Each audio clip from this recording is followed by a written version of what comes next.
Alors, cette séance sera spécialement pour les étudiants de médecine. Donc, une petite explication sur le dipôle électrique. Alors, pour comprendre le dipôle électrique, premièrement, nous faisons ce que ça veut dire les coordonnées polaires. Donc, on dira en 1 minute, à peu près 2 minutes, une petite explication sur les coordonnées polaires.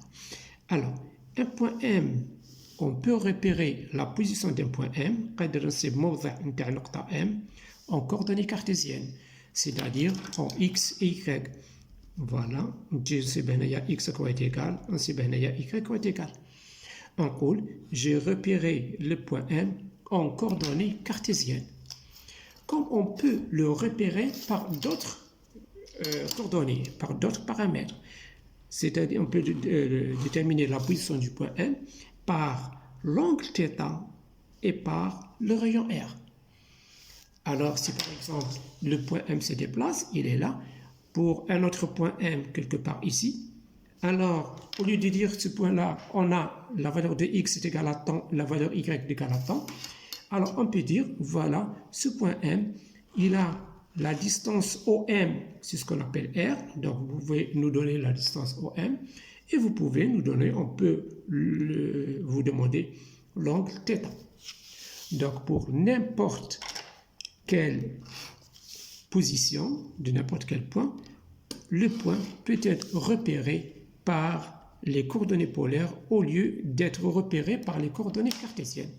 Voilà, je relis un point M tel que θ égale 45 degrés. Donc je trace premièrement un angle de 45 degrés. Voilà, donc θ. Il me dit, par exemple, OM est égal, R est égal 5 km. Donc je choisis une échelle, on dit M 5 km, c'est-à-dire 5 cm par exemple. Voilà, le point M. Alors voilà comment repérer le point M. Maintenant, ce point M sera le centre d'un nouveau repère, معلم جديد. المعلم تاعنا كيف راح يكون عنده l'axe نعطيو radial, l'axe radial noté par R وعنده son petit vecteur unitaire شعاع الوحدة UR كيما هنايا الإكس عنده I والY عنده J. هنا عندنا l'axe radial. L'axe radial هو دائما l'axe qui passe par le point O et par le point M. Ensuite, on trace l'axe transversal. C'est un axe qui lui est perpendiculaire. L'axe transversal, on le note par θ. Donc, on a la même chose, les vecteurs unitaires Uθ.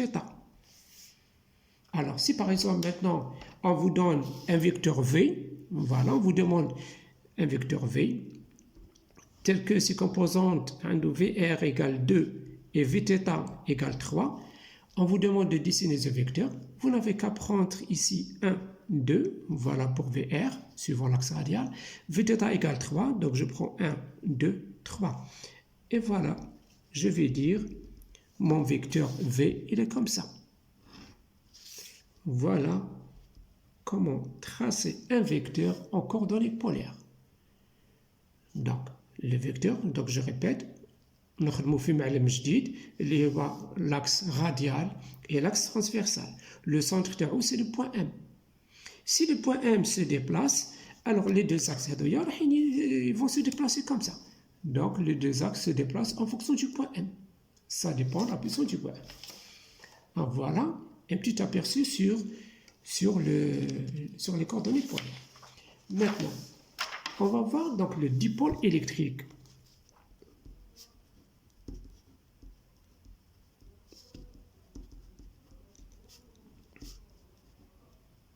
Le dipôle électrique, tout simplement, c'est un ensemble de deux charges, wahda négative, wahda positive, séparées par une distance, on appelle D, ou laquelle اسمها 2A.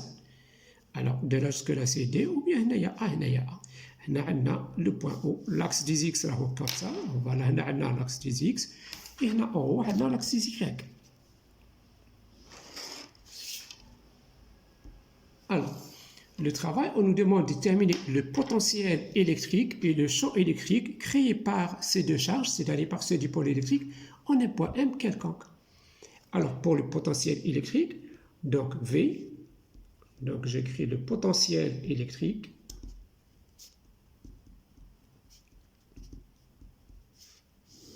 V sera égal au potentiel créé par la charge dû à la charge sous les négatifs, T moins Q, plus le potentiel qui est dû à l'existence de la charge plus Q. C'est-à-dire, ce sera moins KQ sur la distance R1 plus KQ sur la distance R2.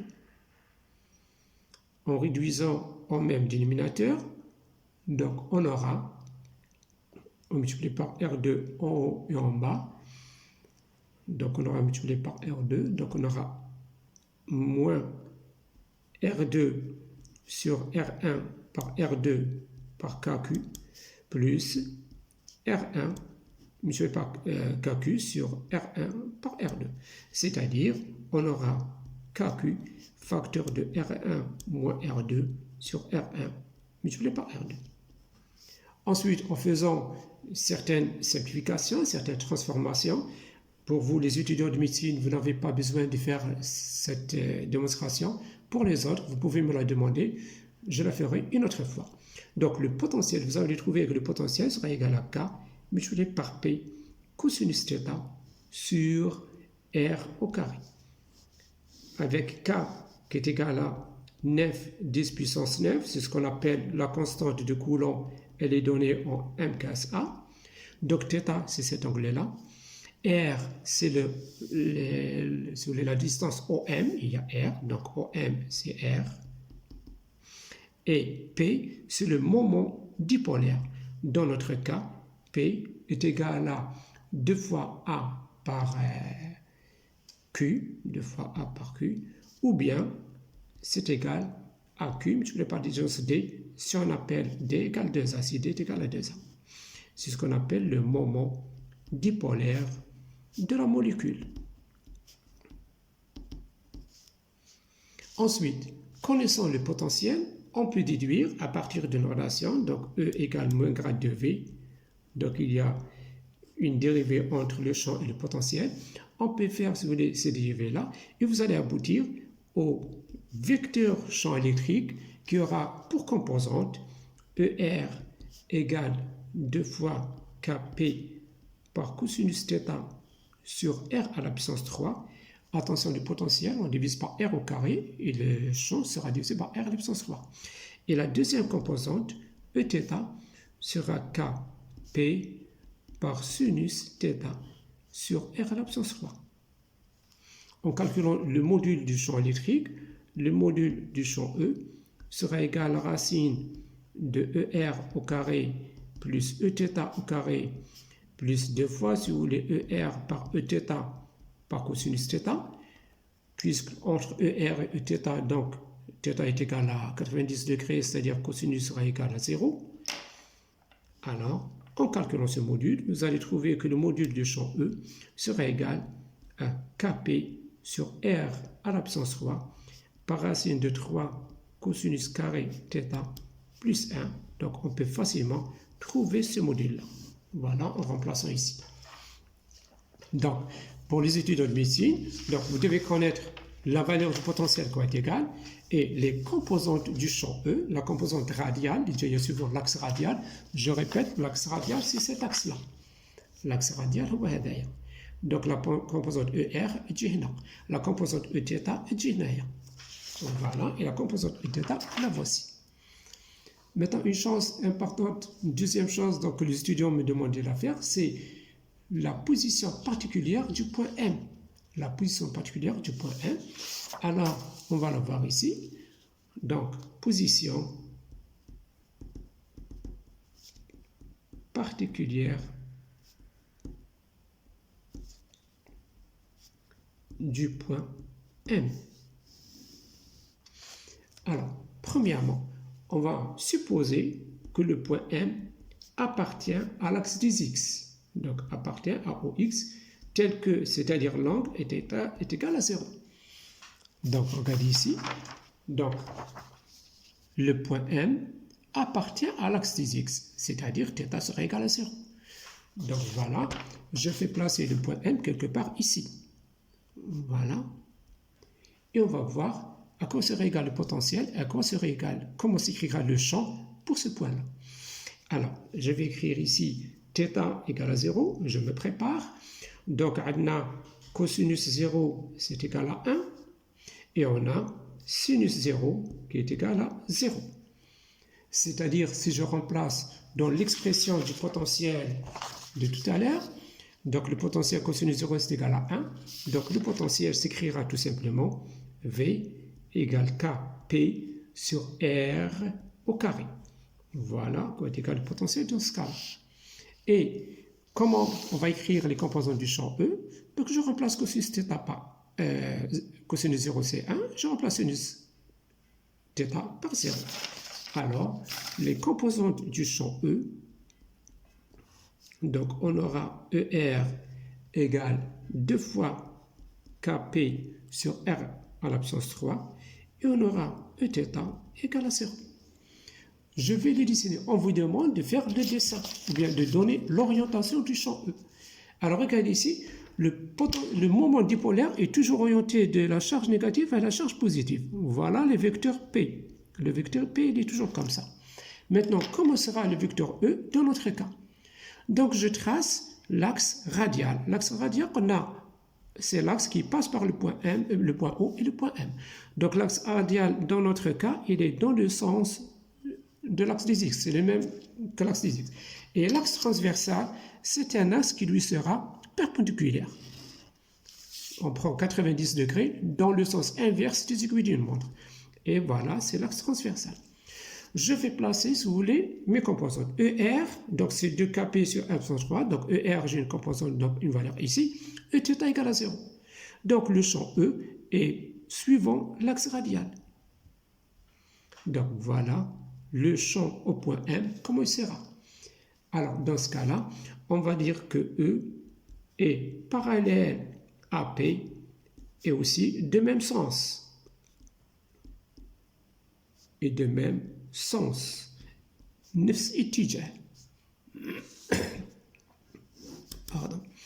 Deuxième cas, si le point M appartient à l'axe Y, à OY, si le point M est ici.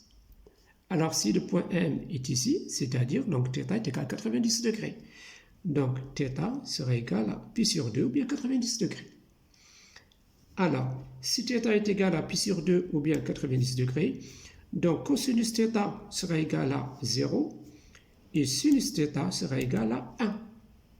Donc, en remplaçant dans les relations du potentiel et du champ, on aura V qui sera égal à 0. Et les composantes du champ électrique, on aura ER égale à 0 et on aura Eθ qui sera égal à Kp sur R à la puissance 3 en remplaçant sinus θ par 1. Si on me demande de tracer le vecteur champ électrique dans ce cas-là, alors le point M appartient à l'axe des Y. Je trace le vecteur, premièrement, le vecteur donc, du moment dipolaire est toujours orienté de la charge négative vers la charge positive, P.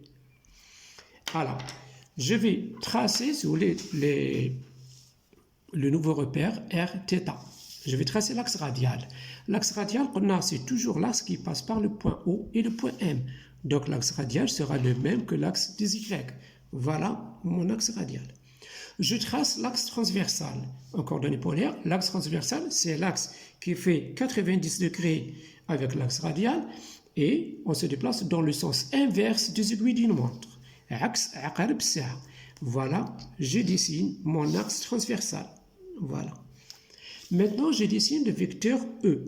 ER est égal à 0, on n'a pas de composante ici. Eθ, Kp sur R à la puissance 3, donc on aura une valeur quelque part ici.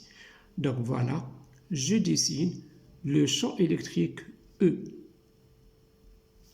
lorsque θ est égal à pi sur 2 ou bien 90 degrés. Alors, dans ce cas-là, je vais dire que le champ E est parallèle au moment dipolaire, mais de sens opposé. Mais de sens opposé. اتجاه المعاكس بي رايحك هو رايح au sens opposé. Pardon.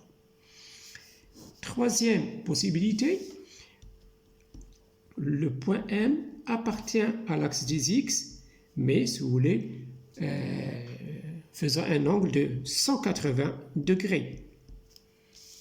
Alors, le point M appartient à l'axe X, mais en faisant un angle de 180 degrés,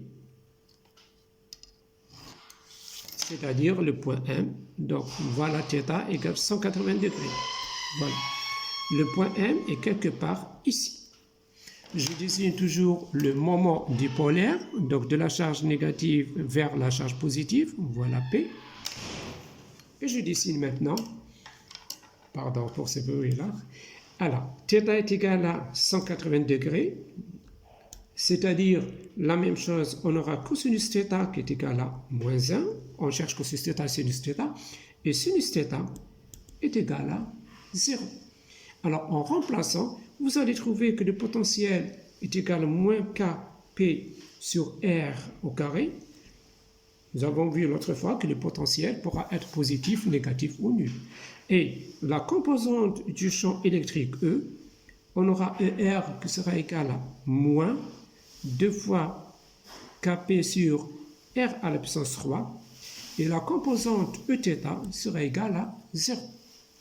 Alors ici, si on nous demande de tracer le vecteur champ électrique, alors on dessine premièrement l'axe radial. L'axe radial, c'est toujours l'axe qui passe par le point O et le point M. Donc voilà, je dessine mon axe radial qui sera opposé à l'axe des X. Voilà l'axe radial. Et je dessine l'axe transversal. L'axe transversal, c'est un axe qui fait 90 degrés avec l'axe radial, mais on se déplace dans le sens inverse des aiguilles d'une montre. C'est-à-dire, sera comme ça. Voilà. Maintenant, on a ER est égal à Eθ égale à 0, on n'a pas de θ, et ER est égal à moins 2 fois Kp sur R, c'est-à-dire il est opposé, une valeur négative, donc opposé à l'axe radial. Donc, le champ, lorsque je le dessine, il sera comme ça. Le signe moins, alors l'axe radial tana. C'est-à-dire, à la fin, qu'est-ce qu'on trouve? Que le champ E est parallèle à P et aussi de même sens. Donc, E parallèle à P et de même sens. Voilà pour la position particulière du point M. Alors, deuxième partie, on va voir l'influence d'un champ électrique externe sur le dipôle. L'influence d'un champ électrique externe sur le dipôle. Alors, avant de voir ça, un tout petit rappel. Alors, si on a une charge, donc nous avons vu donc, dans l'électrostatique, si on a un champ électrique E, donc on a un point M quelconque, on a un champ électrique E. Si je place une charge positive en ce point-là, alors sur ce point-là, dans le même sens que E. Donc sur ce point-là, on aura création d'une force qui sera dans le même sens que E. On écrit F est égal à Q multiplié par E. Et si on a un autre point, on a un champ E, voilà. Donc, et je place en ce point-là, au point N par exemple, une charge négative. Alors, sur cette charge-là, sera créée une force opposée à E. Le champ E. Pourquoi? Parce que la charge Q est négative. Q, elle est positive. La charge Q, elle est négative. Donc, on aura F et E qui seront de sens opposé. C'est la chose primordiale qu'il faut comprendre avant de voir l'influence du champ électrique externe sur le dipôle. Alors, maintenant, on va prendre un dipôle quelconque. Voilà, un dipôle. On a la charge négative, elle est là. La charge positive, elle est là. Et on a des champs électriques. Par exemple, le champ électrique est orienté comme ça. Donc, on a des champs électriques comme ça. Donc, ils sont parallèles, les champs E. C'est-à-dire, on aura un champ E comme ça. Sur la charge négative, on aura un autre champ comme ça. Donc, voilà, on a le champ E, on a le champ E, etc. Alors, qu'est-ce qu'on remarque? Donc, sur la charge positive, on a un champ qui est dans ce sens-là. Donc, on aura création d'une force dans le même sens que E. Donc, la force F sera dans ce sens-là. Ici, la charge est négative et le champ il est vers le bas. Alors, incliné comme ça. Donc, on aura une force orientée en sens opposé. On aura une force orientée اتجاه معاكس. C'est-à-dire ces deux forces-là, qu'est-ce qu'elles vont faire? Elles vont faire tourner le dipôle, si vous voulez, comme ça.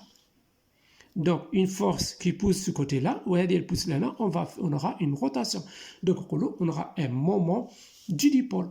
Donc, il y aura le moment du dipôle, donc c'est dû à la rotation, si vous voulez, c'est dû à la rotation, si vous voulez, du dipôle sous l'effet de ces deux forces-là.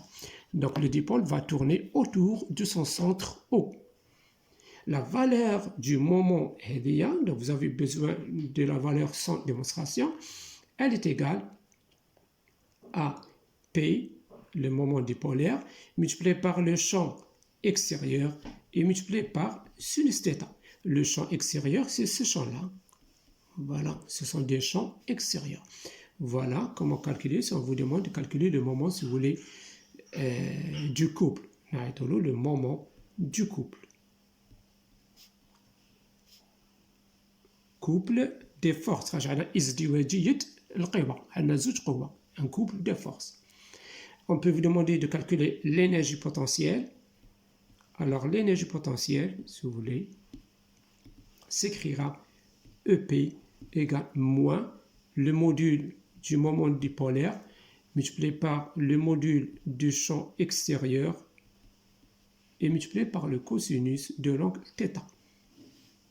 Θ, c'est l'angle entre le champ E, bien sûr, et le moment dipolaire. Je rappelle que le vecteur du moment dipolaire, il est comme ça, de la charge négative vers la charge positive. Voilà, donc l'influence du champ E sur un dipôle.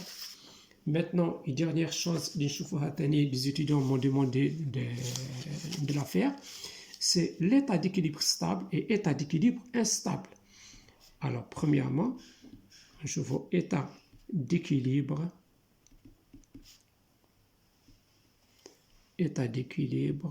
stable. Alors, donc, on a un dipôle électrique toujours, donc voilà, un dp, la charge positive, elle est là.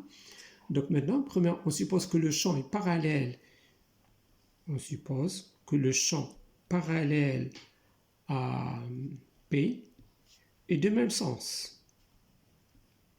C'est-à-dire le champ externe, c'est un champ externe. Alors, par exemple, le champ E externe, il est comme ça. Alors, voilà. Donc, je décide seulement un seul. Voilà, c'est le champ externe.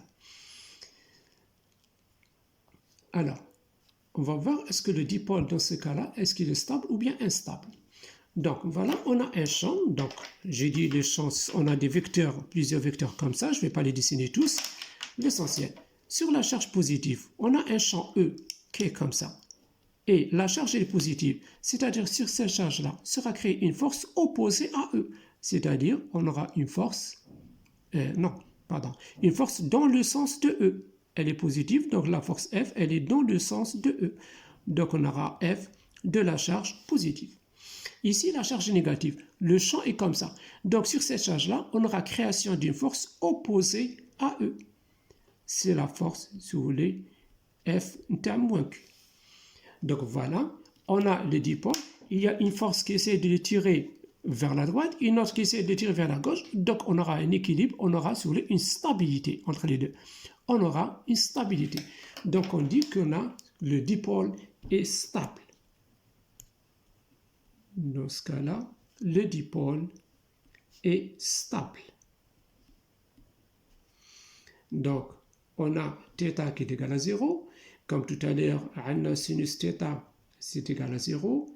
Et cosinus θ, c'est égal à 1. Si on vous demande de calculer le moment, alors le moment sera égal à 0. Le moment, le voici, c'est égal. Et si on vous demande de calculer l'énergie potentielle sera égal à moins valeur, le module de P par le module du champ extérieur et par cosinus 0 qui sera égal à 1.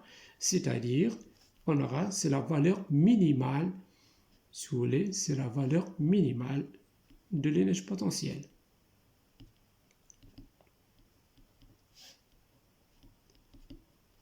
Parce que cosinus θ, la valeur minimale تاعو c'est moins 1, mais جيم شكون صغير على moins 1. ونروح نشوفوا ذكا état d'équilibre instable. B, état d'équilibre instable. Alors, نذكركم حاجة برك entre la stabilité et l'instabilité. كي يقولوا كلمة stable, c'est-à-dire voilà, par exemple, هنا عندي une cuvette هكا. تخيلوا عندي une bille, si on a une bille, je l'abandonne. Alors, elle va osciller, ensuite elle se stabilise ici. Donc, هذا نقولوا c'est un point d'équilibre stable. C'est une position d'équilibre stable pour la bille. لو كان maintenant نجيب une bille نحطها هنايا en sommet. Voilà. Malgré je la pose راهي en équilibre, راهي حابسة, elle est au repos. Mais راهي dans un état d'équilibre instable. Pourquoi? Il suffit d'une petite impulsion. تعرفوا impulsion, qui ننقصها un tout petit peu. Elle va s'éloigner de sa position d'équilibre. Et elle ne va plus revenir.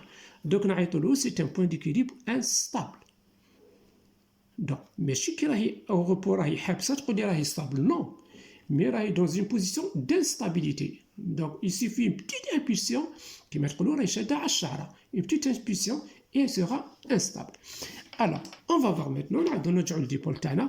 Donc, on a la charge négative, le dipôle P, alors comme ça, le vecteur, et la charge positive, elle est ici. Maintenant, on suppose que le champ est en sens opposé. Le champ est comme ça. Le champ extérieur, khariji. Donc, on a des vecteurs comme ça, donc, la charge positive est placée dans un champ qui est orienté vers ce sens-là. Alors, la force créée par la charge positive aura orienté, si vous voulez, vers la gauche. C'est FQ+. Et le champ, il est comme ça. La force FQ-, donc de la charge négative, sera en sens opposé à E. Alors, elle sera comme ça. F moins Q. Alors, dans le cas où une E, le champ extérieur est parallèle à P, mais de sens opposé. اتجاه معاكس على P. Puis, on a دائما charge négative, charge positive. Donc, le P métraillage de sens opposé. Alors, donc, on a θ qui est égal à 180 degrés, c'est-à-dire sinus θ est égal à 0, cosinus θ est égal à moins 1. Lorsqu'on remplace, on va trouver donc M, le moment M sera égal à 0. Voilà, sinus 0. Et EP, l'énergie potentielle, sera égale plus le module de P par le module de E. Elle sera égale à plus. Pourquoi? Parce que cosinus θ est égal à moins 1. C'est-à-dire EP, c'est sa valeur maximale. Sa valeur maximale. Maintenant, on va répondre à la question. Est-ce que le dipôle est dans un état d'équilibre stable ou instable? Alors, regardez ici. Les deux forces, donc la force, elle pousse vers l'intérieur. La deuxième, la même chose. Les deux forces sont en train de pousser. Il suffit d'une petite impulsion et le système se stabilise, se déstabilise. Donc, il suffit une petite impulsion, une petite erreur. Et ce n'est pas comme tout à l'heure. Tout à l'heure, la première force, elle tire vers la droite, la deuxième vers la gauche. Donc, on a une stabilité. Mais maintenant, lorsqu'on tire, lorsqu'on pousse vers l'intérieur les deux cas, une petite impulsion et ça tourne. Donc, c'est une position instable. Donc, je vais écrire « Il nous semble qu'il est stable. Il nous semble qu'il est stable, mais la moindre... Oh là là. Mais la moindre impulsion déstabilise le système. Déstabilise, si vous voulez, le dipôle. Donc, une petite erreur et on aura, si vous voulez, la déstabilisation, si vous voulez, de notre dipôle. Alors, voilà ce que je voulais vous dire. Donc, autre chose, dernière chose, donc, si on vous demande de calculer le travail donc, du dipôle, le travail, c'est toujours moins la variation de l'énergie potentielle, c'est-à-dire, c'est toujours moins l'énergie potentielle finale, moins l'énergie potentielle initiale. Voilà, ce serait tout pour aujourd'hui. Si vous avez des questions à poser, vous pouvez toujours me contacter dans mon Face Physique ST. Voilà. Bon courage.